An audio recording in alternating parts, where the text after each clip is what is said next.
selanjutnya Ibu maksud dulu ya anak-anak. Ketika nama kalian dipanggil, kan jawabnya hadir dan semangat, gitu ya? Ya, Bu. Oke. Alia, Hadir dan semangat. Azalia, Hadir dan semangat. Gita, Hadir semangat. Tasya, hadir dan semangat. Arwita, Hadir dan semangat. Faradila, Hadir dan semangat. Agni, Hadir dan semangat. Dea, Hadir dan semangat. Adista, Hadir dan semangat. dan Afin. Hadir dan semangat. Bagus, semuanya sih sudah hadir ya anak-anak dan juga semangat untuk belajar hari ini. Baik anak-anak, sebelum kita masuk ke materi baru nih, Ibu mau tanya dulu, minggu lalu kita belajar tentang apa? Tentang klasifikasi akun dan jenis-jenis aset, Bu. Betul sekali ya. Jadi di sini kan udah tahu ya anak-anak sudah bisa membedakan antara apa itu aset lancar dan juga aset tetap. Kalian juga sudah tahu dong, ternyata kalau aset tetap itu adalah aset yang digunakan dalam jangka panjang, lebih dari 1 tahun. Oke, contohnya seperti apa anak-anak? Kendaraan, Bu. Betul. Ada lagi? Bangunan. Mesin, bangunan. Betul sekali semuanya.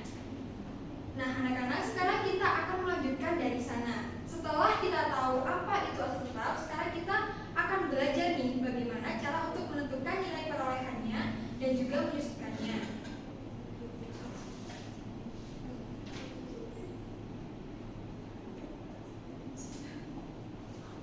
Oke, sekarang coba angkat tangan deh. Siapa yang di rumahnya ada motor atau mungkin kulkas? Angkat tangan. Hampir semuanya ada ya anak-anak. Nah, menurut anak-anak, kalau barang itu dipakai terus nih dari awal beli sampai akhir, nah itu apakah nilainya atau fungsinya itu tetap sama? Tidak. Ya. Nilainya akan turun kalau dijual lagi. Betul, Agni. Nah, itulah yang disebut dengan penyusutan. Tapi anak-anak, sebelum kita menghitung penyusutan, perusahaan itu harus tahu dulu nih harga perolehan barang di awal itu berapa gitu. Nah, dari pengalaman kemarin, kan sudah tahu ya kalau harga beli itu ternyata bukan, kalau kan sudah tahu ya bahwa harga beli, tapi ternyata harga perolehan itu tidak hanya itu saja. Nah, itu yang akan kita pelajari hari ini. Baik, untuk tujuan pembelajaran hari ini, di akhir pembelajaran, anak-anak Ibu dapat menyebutkan komponen dari harga perolehan dan juga metode-metode penyusutan. Yang kedua, siswa dapat menghitung harga perolehan untuk aset tetap berwujud. Yang ketiga, siswa dapat menghitung depresiasi aset tetap berwujud dengan metode garis lurus dan juga saldo menurun ganda. Nah, itu anak-anak untuk metode untuk tujuan pembelajaran hari ini.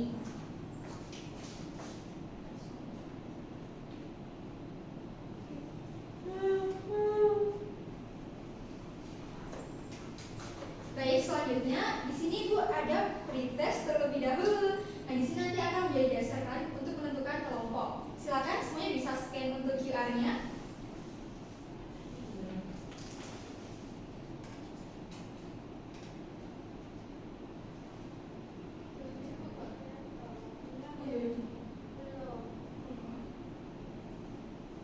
Baik, Ibu tunggu siapa yang belum scan? Saya. Oke, langsung dikerjakan. Beres. Waktunya 5 menit ya anak-anak. Pretestnya ini adalah yes or no aja. Jadi ini adalah dasar pengetahuan awal kalian terkait materi ini.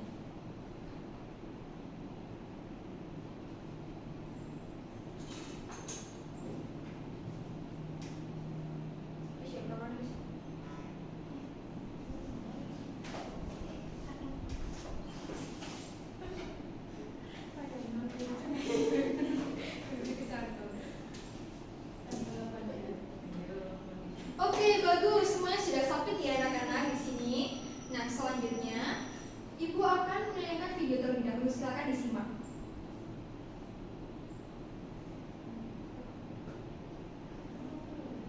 Bentar ya anak-anak.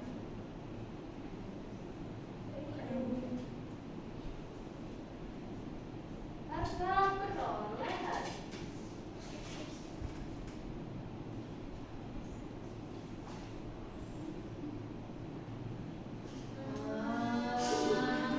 Oh, seperti itu.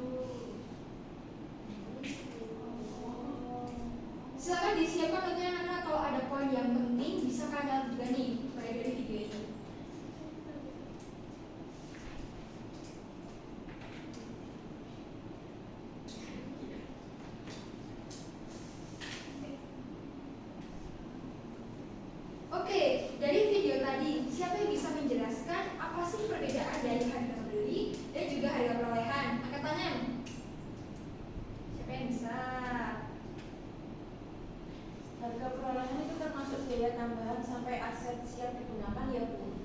Luar biasa Alia, betul sekali. Nah, itulah yang membedakan antara harga beli dan juga harga perolehan. Jadi kalau harga beli itu bagian dari harga perolehan anak-anak. Nah, selanjutnya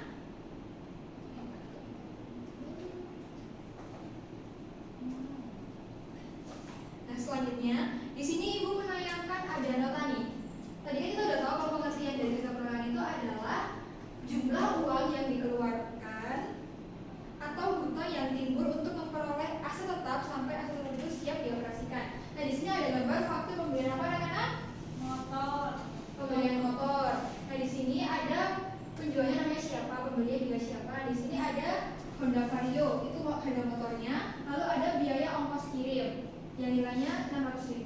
Nah, selain itu, Bapak Adi juga membayar 500.000 untuk biaya pemasangan spare part dan juga 50.000 untuk bensin pertama. Nah, sekarang anak-anak siapkan kertas dan juga pulpennya. Silakan masing-masing individu menghitung kira-kira berapa nih harga perolehannya. Ibu kasih waktu 5 menit aja ya. Iya, Ibu. Silakan bisa ditulis di kertas.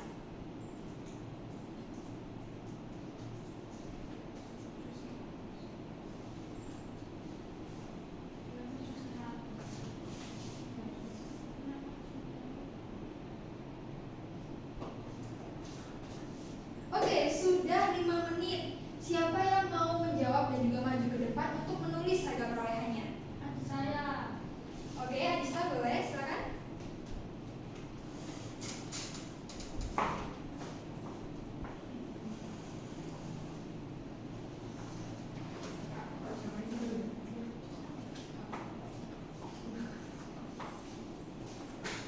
Jadi kalian gak usah ngomong, wis langsung.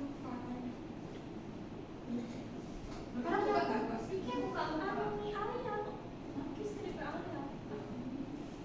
Langsung ngomongin. Gak usah dirinci kan langsung.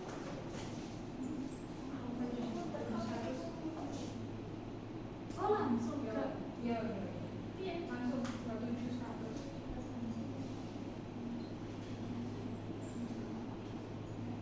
Sudah, Bu.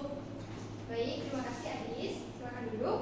Nah, di sini jawab dari Adis tadi adalah 27.100 anak-anak. Apa semuanya sama? Sama. Oke, bagus. Mungkin di sini ada yang mau menambahkan apa yang tidak masuk di harga perolehan? Saya Bu. Ya, silakan Farah. Bensin yang pertama itu tidak termasuk Bu karena bensin belum siap digunakan. Bagus, luar biasa Farah.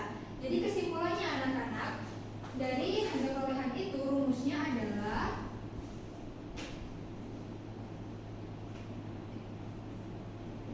harga beli ditambah semua biaya yang membuat aset itu siap digunakan. Begitu.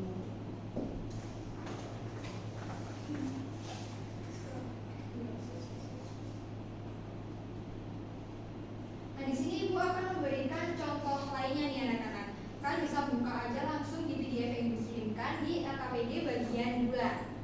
Kita mulai dari kasus yang pertama, harga perolehan dari suatu mesin, di mana harga belinya adalah 50 juta, lalu ada ongkir 2 juta, ada pemasangan 3 juta, dan juga pelatihan untuk operator sebesar 1 juta. Nah, sekarang hitunglah total harga perolehan mesin ini dan buat jurnalnya di kertas ya anak-anak. Waktunya 5 menit. Dikerjakan secara ini. Baik Bu. Kalau ada yang kesulitan bisa langsung angkat tangan ya anak-anak, nanti Ibu bantu untuk mengerjakannya. Iya.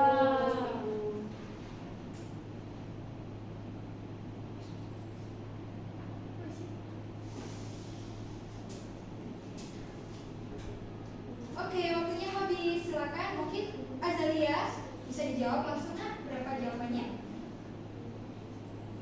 5 juta.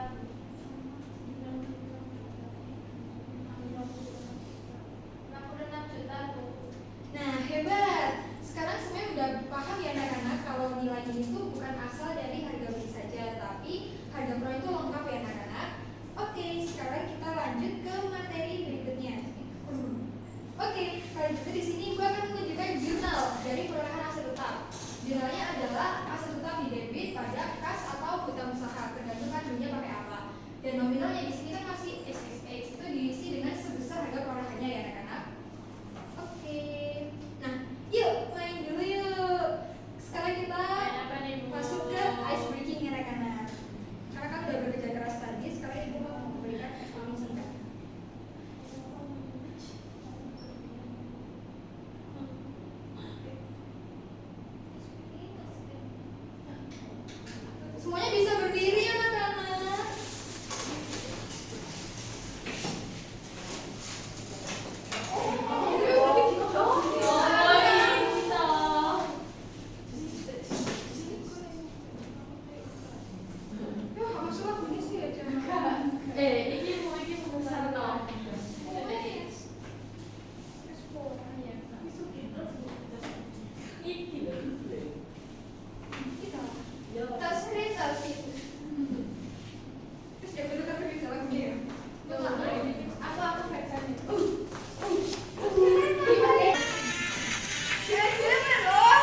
Tolong.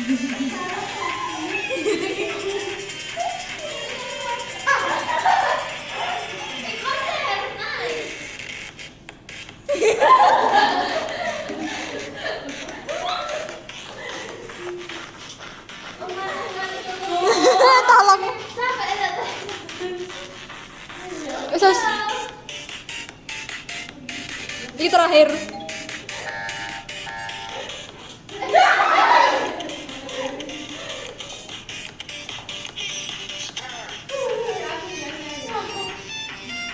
More hit.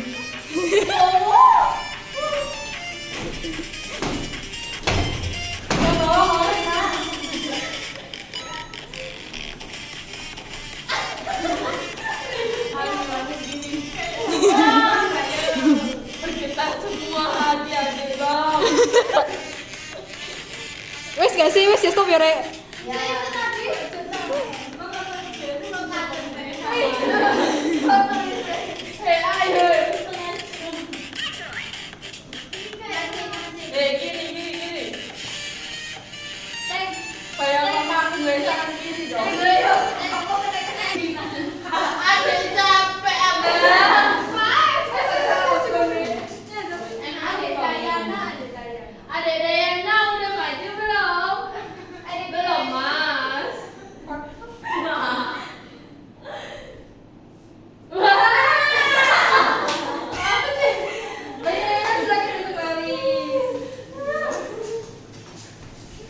Gimana, udah makin semangat untuk keluarga selanjutnya? Oke, kita akan lebih ke materi yang lebih panas nih anak-anak terkait penyusutan. Siapa yang bantu membacakan? Silakan. Oke, Agni. Penyusutan adalah pemindahan biaya aset tetap berwujud ke beban secara berkala. Komponen perhitungan beban penyusutan antara lain biaya perolehan aset, umur manfaat yang diharapkan, dan estimasi nilai pada akhir umur manfaat. Oke, betul. Jadi penyusutan itu anak-anak adalah pemindahan biaya tetap itu ke beban secara berkala. Di sini ada 3 komponen utama ya, yaitu ada biaya perolehan tadi yang kita hitung di awal, lalu ada umur manfaat dan juga estimasi nilai akhir. Nah, selanjutnya, ini dalam bahasa Inggris ya anak-anak, itu ada cost, ada useful life dan juga residual value. Nah, yang pertama, ada metode garis lurus. Metode garis lurus ini adalah metode yang menyusunkan nilai aset secara merata setiap tahun selama umur manfaatnya, di mana karakteristiknya itu adalah beban penyusunannya itu sama setiap tahun, lalu nilai bungunya itu juga menurun secara linear. Yang ketiga, cocok untuk aset yang manfaatnya konstan. Yang keempat, tidak menentukan intensitas dari penggunaan. Untuk formulanya, yaitu adalah harga perolehan dikurangi terlebih dahulu dengan nilai residu dibagi dengan umur ekonomis. Ini untuk contohnya, kalau harga perolehannya adalah 6 juta, lalu ada nilai residu sebesar 1 juta, dan juga umur ekonomisnya 5 tahun. Nah, pertama kita kurangkan dulu 6 juta dikurangi dengan 1 juta, hasilnya 5 juta. Langsung dibagi dengan 5 tahun, jadinya per tahun menyusut sebesar 1 juta. Begitu. Nah, yang kedua, ada metode saldo menurun ganda atau double declining balance. Nah, di mana penyusutan itu dihitung dengan tarif ganda dari metode garis lurus yang diterapkan pada nilai buku aset setiap tahun. Karakteristiknya yaitu adalah beban penyusutan lebih besar di awal tahun, paling kecil di akhir. Yang kedua, persentase penyusutan itu tetap tetapi diterapkan pada nilai buku yang terus menurun. Yang ketiga, tidak menggunakan nilai sisa. Jadi kalau di garis lurus tadi kita memperhatikan nilai residu, tapi kalau di double declining balance atau saldo menurun ganda itu kita tidak memperhatikannya, jadi tidak usah diperhitungkan. Seperti itu. Untuk formulanya, pertama, kita hitung terlebih dahulu tarif dari double declining balance, yaitu 2 dikali dengan 100% dibagi dengan umur manfaat.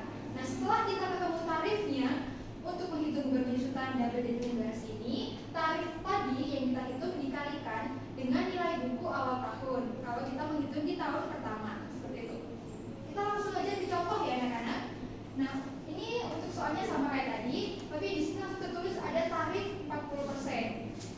Nah, jadi itu tahun pertama, kita langsung kalikan 40% ini dengan nilai buku awal atau harga perolehannya, yaitu 6 juta dikali 40%, hasilnya 2 juta 400. Untuk tahun kedua, kita kurangkan dulu untuk pencairan nilai buku, yaitu 6 juta dikurangi dengan 2.400.000, hasilnya berapa anak-anak? 3.600.000. Betul, nilai buku itu 3.600.000 dikalikan dengan tarif 50% tadi.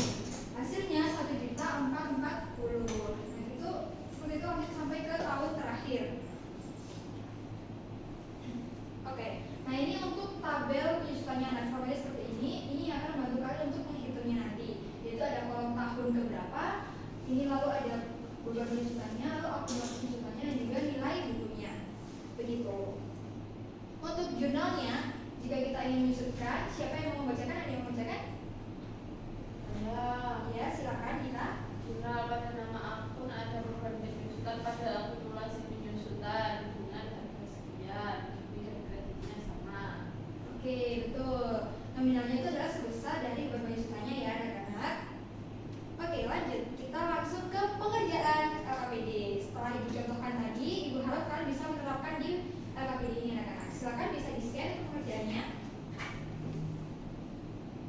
Ini kamu kok proses ya, urutkan dulu scan. Baik, setelah Ibu contohkan tadi anak-anak, sekarang Ibu inginkan untuk mengerjakan LKPD, kasus dari penyusutan. Nah, ini ada tugas kelompok. Ibu akan bagi kelompoknya berdasarkan dari hasil berkas tadi. Oke, Ibu cek dulu.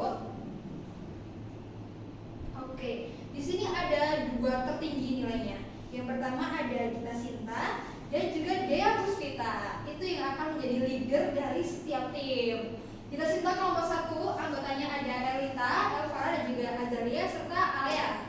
Untuk Dea, leadernya kelompok 2, anggotanya ada Afin, Adista, dan juga Agni, dan juga Farida. Oke, itu 2 kelompok ya anak-anak. Silakan setiap leader dari setiap kelompok scan untuk ini LKPD-nya.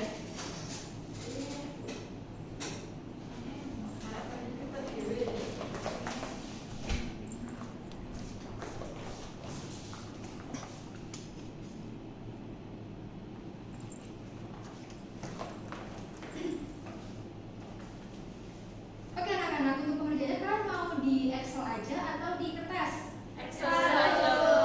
Oke, boleh di Excel. Silakan bisa membentuk bulatan kelompoknya. Tiap kelompok dibedakan. Waktu pengerjaannya adalah selama 20 menit.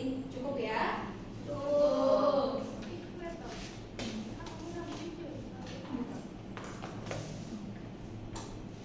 Iya anjir. Oke. Tutupin Kit. Ayo membentuk kelompok, Cah.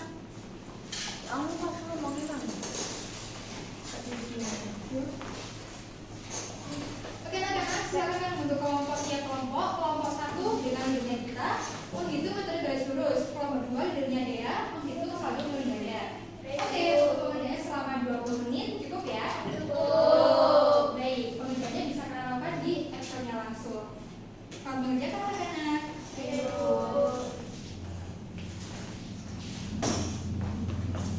Sisi.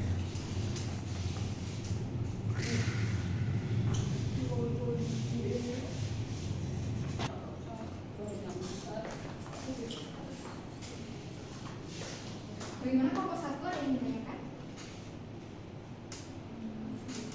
Anggapannya udah tahu berapa? Oke, itu sudah berikan ya.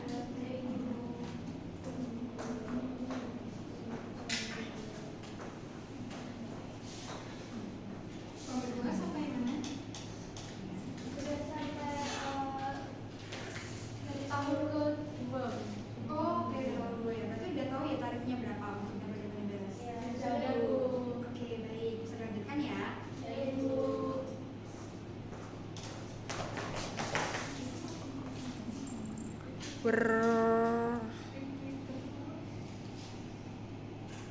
Tiga.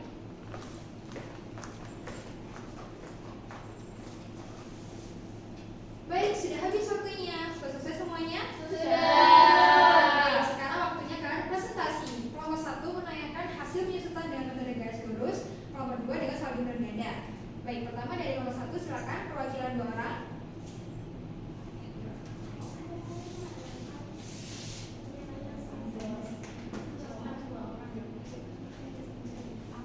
Dari kelompok leadernya sudah ya? Sudah, Ibu. Baik, Ibu ada leader dulu. Oke, ini hasil dari kelompok 1 anak-anak. Jadi rumah ya.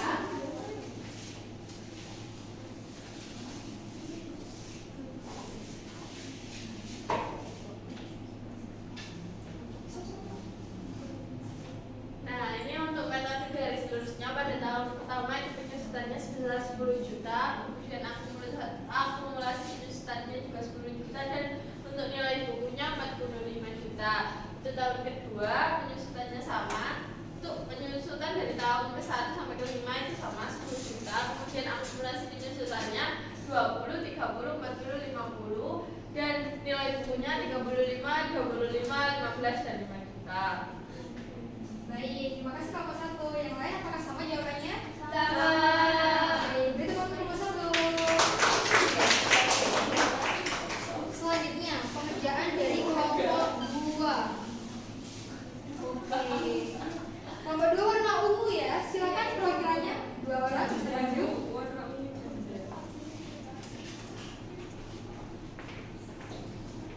Baik, bisa dimulai. Dari baik untuk tarifnya itu 2 dikali 100% dibagi 5 sampai 50%. Jadi tahun ke-1 itu penyusutannya 22 juta, akumulasi penyusutannya itu 22 juta juga, nilai bukunya 33 juta.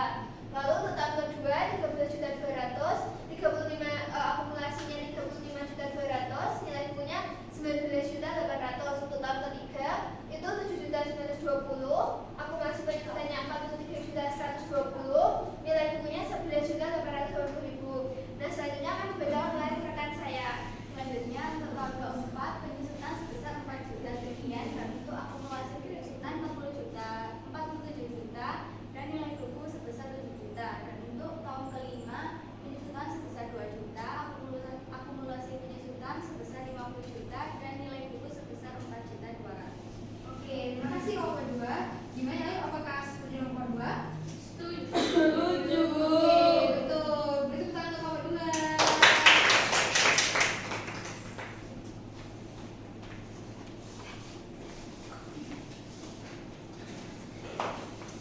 Baik anak-anak, untuk materi penyusutan, apakah ada yang ditanyakan? Tidak. Oke, kalau gitu gue lanjutkan ya.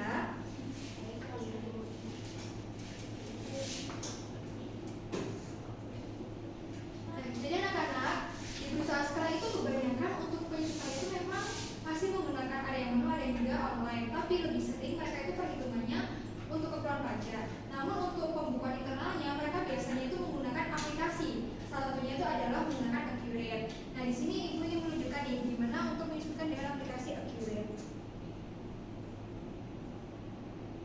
Silakan disimak ya anak-anak.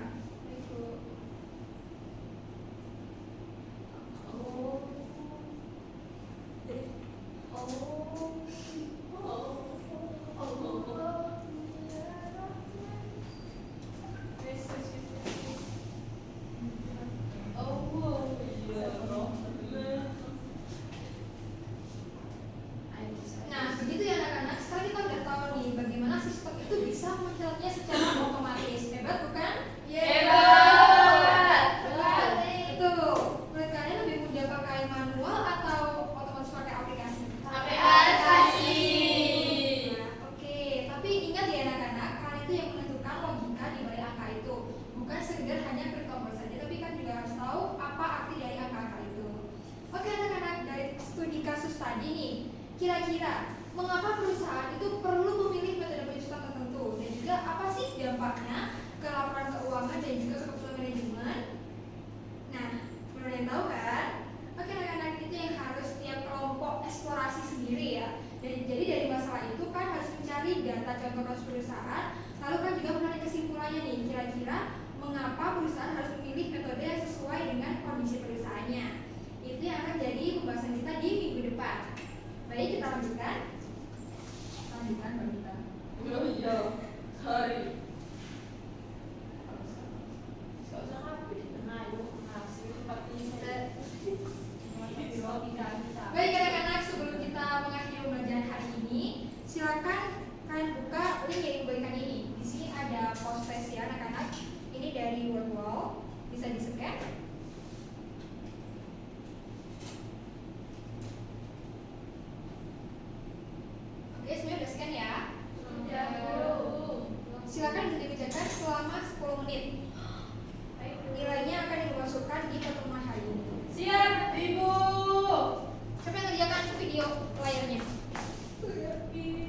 jangan pernah deh. Enggak.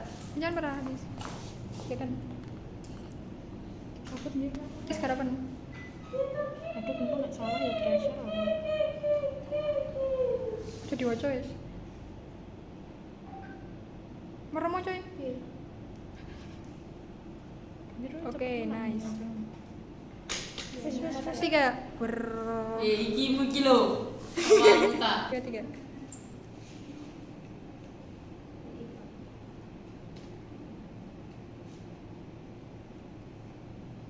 Oke, sudah.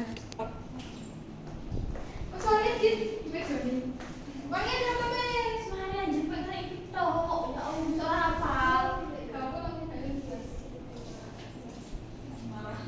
Oke, bagus. Semuanya sudah mengumpulkan. Selanjutnya, ayo kita rangkum dan juga menyimpulkan bersama.